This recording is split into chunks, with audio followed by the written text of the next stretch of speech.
মিনা ও রাজু আদরের দেশে অভিযাত্রা। এক দেশে ছিল এক ছোট্ট মেয়ে, নাম মিনা। তার ছিল একটি কথা বলা টিয়া, মিঠু আর ছোট ভাই রাজু।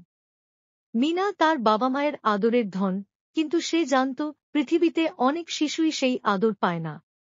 একদিন রাতে হঠাৎ তারা দেখতে পেল জানালার পাশে একটি জ্যোতির্ময় পাখি বসে আছে।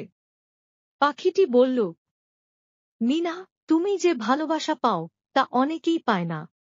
চলো তোমায় নিয়ে যাই আদরের দেশে, যেখানে ভালোবাসা হারিয়ে গেছে।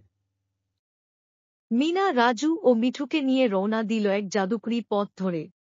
তারা উড়ে এল এক ধূসর পৃথিবীতে, যেখানে শিশুরা কাজ করছে, কেউ খেলছে না, কেউ হেসে উঠছে না।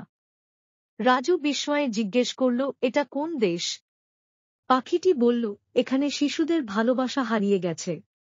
তাদের বাবা মা ব্যস্ত, কেউ শিক্ষার গুরুত্ব বোঝে না, আর কেউ মেয়েদের বড় হতে দেয় না। মিনা ভাবল, আমাকে কিছু করতে হবে।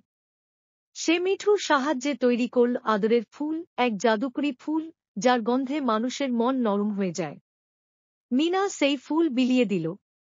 বাবা মায়েরা হঠাৎ করে বুঝতে পারল, তাদের শিশুরা ভালোবাসা, যত্ন আর শিক্ষা পাওয়ার যোগ্য। সেই মুহূর্তে দেশটিতে রং ফিরে এল। শিশুরা খেলতে লাগল, গান গাইতে লাগল।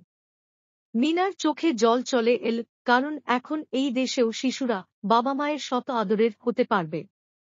মিনা বলল, আমি শুধু চাই সব শিশুই যেন বলতে পারে, আমি বাবা মায়ের শত আদরের। পাখিটি মিনাকে বলল, তোমার হৃদয়ের আলোকেই এ দেশ জেগেছে। মনে রেখো, এক শিশুর ভালোবাসা বদলে দিতে পারে এক পৃথিবী। মিনা, রাজু আর মিঠু ফিরে এলো বাড়ি। জানালার ধারে দাঁড়িয়ে তারা তখনও দেখতে পেল সেই জ্যোতির্ময় পাখিটি ধীরে ধীরে মিলিয়ে গেল নীল আকাশে।